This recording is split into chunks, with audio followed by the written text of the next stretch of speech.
మనిషి దినచర్య ఫోన్ అలాంతో మొదలై రాత్రి ల్యాప్టాప్ స్క్రీన్స్ ముందు డైలీ లైఫ్ గడుస్తోంది. దీంతో స్మార్ట్ ఫోన్ ల్యాప్టాప్లు ఇప్పుడు మన జీవితంలో విడదీయరాని భాగమైంది. కానీ ఈ గ్యాడ్జెట్స్ వల్ల సంతానలేమి సమస్య పెరిగిపోతోంది.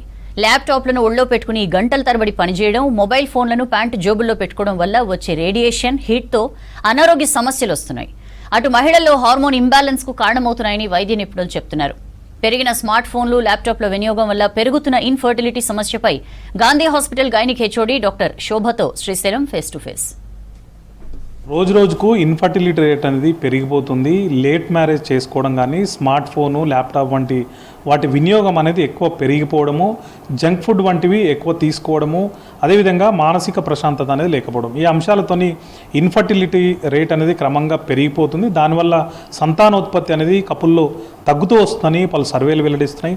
అసలు ఇట్లాంటి వాటికి ఎట్లాంటి జాగ్రత్తలు తీసుకోవాలి, ఎట్లాంటి జాగ్రత్తలు పాటిస్తే ఈ ఇన్ఫర్టిలిటీని తగ్గించుకోవచ్చు, ఈ అంశాలకు సంబంధించి మనతో పాటు గాంధీ గైనిక్ హెచ్ఓడి డాక్టర్ శోభ ఉన్నారు. ఆమెను అడిగి మరిన్ని వివరాలు తెలుసుకుంటాం. మేడం, ముందుగా అసలు ఈ ఇన్ఫర్టిలిటీ అనేది ఏ బేసిస్ అంటే ఏ రీజన్స్ మీద డిపెండ్ అయి ఉంటుంది? ఇన్ఫర్టిలిటీ అనేది ఫస్ట్ ఏజ్ అనేది మోస్ట్ ఇంపార్టెంట్. ఎందుకనంటే ఏజ్ పెరిగిన కొద్దీ ఫర్టిలిటీ రేట్ అనేది తగ్గుతుంది. ఈ ప్రజెంట్ టైమ్స్లో ఎక్కువ ఫీమేల్స్ కానీ మేల్స్ కానీ దే ఆర్ మోర్ ఆక్యుపేషన్ ఓరియంటెడ్గా ఉండి ప్రొఫెషనల్గా వెళ్ళేసరికి వాళ్ళకి టైం అనేది చాలా తక్కువ ఉంటుంది. అండ్ వాళ్ళ అచీవ్మెంట్స్ కోసమని మ్యారేజ్ డిలే చేస్తున్నారు. దీంతో ఏమవుతుందనంటే ఏజ్ పెరిగే కొద్దీ ఏజ్ రిలేటెడ్ కాంప్లికేషన్స్, మళ్ళీ ఫర్టిలిటీ రేట్ ఇవన్నీ తగ్గుతూ ఉంటాయి. ఈ ప్రొఫెషనల్ హజార్డ్స్ ఏంటి అంటే వీళ్ళు లేట్ మ్యారేజే కాకుండా మ్యారేజ్ ఎంటర్ అయిన తర్వాత కూడా వీళ్ళు ఒకరు ఒక్క దగ్గర పనిచేయడం, ఇంకొకరు ఇంకో దగ్గర పనిచేయడం, లేట్ నైట్స్ ఉండడం, నైట్ షిఫ్ట్స్ ఉండడం, దీనివలన ఫ్యామిలీ లైఫ్ అనేది డిస్టర్బ్ అవుతుంది. అలాగే వాళ్ళ లైఫ్ స్టైల్ కూడా మోడిఫికేషన్ అనేది వెరీ ఇంపార్టెంట్. ఈ నైట్ షిఫ్ట్స్ ఇవన్నీ జంక్ ఫుడ్ తీసుకోవడానికి ఎక్కువ ఆస్కారం ఉంటుంది. బికాస్ దే ఆర్ అవుట్ సైడ్ వర్కింగ్ కాబట్టి ఏది పడితే అది బయట తినడం, దీనివలన కూడా హార్మోనల్ చేంజెస్ అనేటి ఫీమేల్స్లో చాలా మటుకు వస్తూ ఉంటాయి. సో అండ్ ఇంకొకటి ఏంటంటే లాంగ్ వర్కింగ్ అవర్స్ సిట్టింగ్, దాంతో కూడా ఎక్సర్సైజ్ లేకుండా వీళ్ళు ఒబేసిటీ వస్తుంది. ఆ ఒబేసిటీ వలన కూడా ఫర్టిలిటీ అనేది తగ్గుతుంది. సో ఇవన్నీ ఈ ప్రజెంట్ డే ప్రాబ్లమ్స్ అన్నమాట ఫర్ ఇన్ఫర్టిలిటీ ఇంక్రీజ్ అవ్వడానికి. ఇంకొకటి, చాలామంది ఎవరి చేతిలో చూసినా కూడా స్మార్ట్ ఫోన్ అనేది ఎప్పుడైతే ఇంటర్నెట్ అనుబంధంగా వచ్చిందో, స్మార్ట్ ఫోన్ వినియోగం పెరిగిందో, మెన్ ఆర్ ఉమెన్ అని తేడా లేకుండా అందరూ కూడా గంటల పాటు ఈ స్మార్ట్ ఫోన్ వాడకం అనేది పెరిగిపోయింది. రీల్స్ చూడడమో, ఇంకోటి చేయడమో, ఏదో ఒకటి. సో స్మార్ట్ ఫోన్ వల్ల లేకపోతే ల్యాప్టాప్ వాడకం వల్ల ఎట్లాంటి ఇబ్బందులు ఉంటాయి ఈ ఫర్టిలిటీ విషయంలో?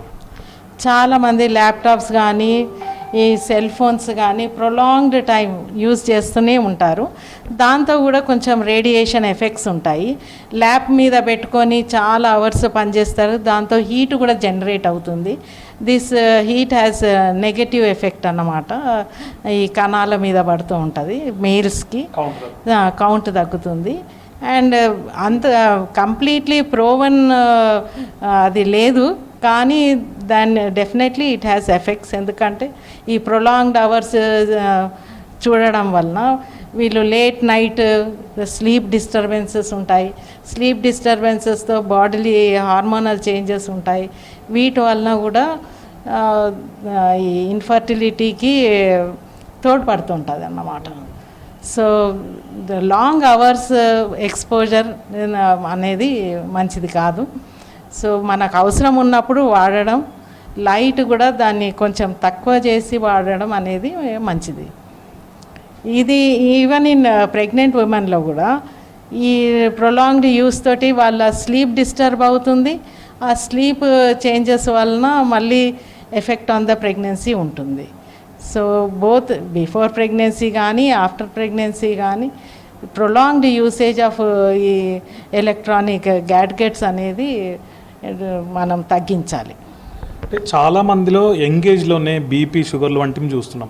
సో ఇప్పుడు చాలామంది లేట్ మ్యారేజ్కి ఇంట్రెస్ట్ చూపిస్తుంటారు, లేకపోతే సెటిల్ అయిన తర్వాత పిల్లల్ని కందాం అనేటువంటి ఆలోచన చేస్తున్నారు. అట్లాంటి సందర్భంలో లేట్గా కన్సీవ్ అయినప్పుడు ఈ ఏదైతే మనకు డిసీజెస్ ఉన్నాయో వాటి వల్ల ఎట్లాంటి ఇబ్బంది ఉంటుంది ప్రెగ్నెన్సీ టైంలో? అసలు లేట్గా పిల్లల్ని కనడం అనే ఆలోచన మంచిదేనా? లేటుగా కనడం అని అంటే వాళ్ళకి న్యాచురలీ ఏజ్ పెరుగుతుంది. ఏజ్ పెరిగిన కొద్దీ మనకు చూస్తూ ఉంటాము మెడికల్ డిజార్డర్స్ కూడా పెరుగుతుంటాయి. బీపీ, షుగర్ ఇవన్నీ కూడా వస్తూ ఉంటాయి విత్ ఏజ్.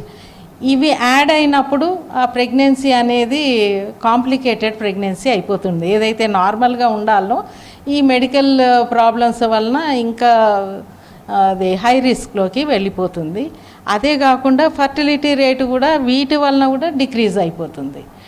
సో మరీ లేట్ మ్యారేజెస్ కూడా మనము ఎంకరేజ్ చేయకూడదు. అప్రోప్రియేట్ టైం 23-25 ఆ ఏజ్లో వాళ్ళు మ్యారేజ్ చేసుకుంటే తక్కువ ప్రాబ్లమ్స్ ఉంటాయి. లేట్ మ్యారేజెస్ అయితే ఇంకా they have to cope up with the problems. అంటే చాలా మందిలో ఒక ఆలోచన ఉంది, ఎంగేజ్లో ఉన్నప్పుడు స్పెర్మ్ కానీ ఎగ్ కానీ వాటిని ప్రిజర్వ్ చేసుకొని ఆ తర్వాత ఓ 35-30లో పిల్లల్ని ప్లాన్ చేసుకొని ఆలోచనలో ఉన్నారు. అట్లాంటి వాళ్ళకు అది మంచిదేనా? ఏం చేస్తే బాగుంటుంది? అంటే ఇది ఊసైట్ అండ్ స్పర్మ్స్ ప్రిజర్వేషన్ అనేది ఈ మధ్యన జరుగుతుంది. కానీ దీనికి ఫైనాన్షియల్ బర్డన్ ఒకటి ఉంటుంది. సెకండ్ థింగ్, వీళ్ళు ఆ ఏజ్లో వాళ్ళకి కనుక ఈ స్పర్మ్ కానీ ఓవంతో వాళ్ళు కన్సీవ్ అయితే వాళ్ళకున్న ఏజ్ ప్రాబ్లమ్స్ మాత్రం ఉంటాయి కదా, దాంతో దోస్ కాంప్లికేషన్స్ మళ్ళీ వాళ్ళకు వస్తాయి. ఇవి ఎవరికి పనికి వస్తుంది అని అంటే ఏదన్నా మ్యాలిగ్నెన్సీస్, ఏదన్నా వేరే ట్రీట్మెంటు, ఇంకేదన్నా ఇతరత ప్రాబ్లమ్స్తో వాళ్ళకి ఫ్యూచర్లో పనికి రావడానికి ఇవి యూస్ఫుల్ తోడ్పడతాయి. చూసారు కదండి, సెల్ ఫోనే కదా మా సరదాగా వాడుకుందాము, లేకపోతే దాంట్లో రీల్స్ చూద్దాము, టైం అనేది తెలియకుండా దాంట్లో గడిపేద్దామని అనుకునే వాళ్ళు ఖచ్చితంగా జాగ్రత్తలు పాటించాల్సిందే.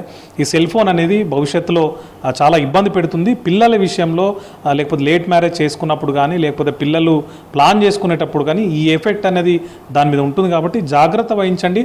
అవసరం ఉన్నప్పుడు మాత్రమే దాని వాడకం చాలా మంచిది. మీ ఆరోగ్యంతో పాటు మీ పిల్లల ఆరోగ్యాన్ని కూడా చాలా మంచిది అని చెప్పి డాక్టర్లు చెప్తున్నారు. కెమెరామెన్ సాయితో శ్రీశైలం, V6 న్యూస్, హైదరాబాద్.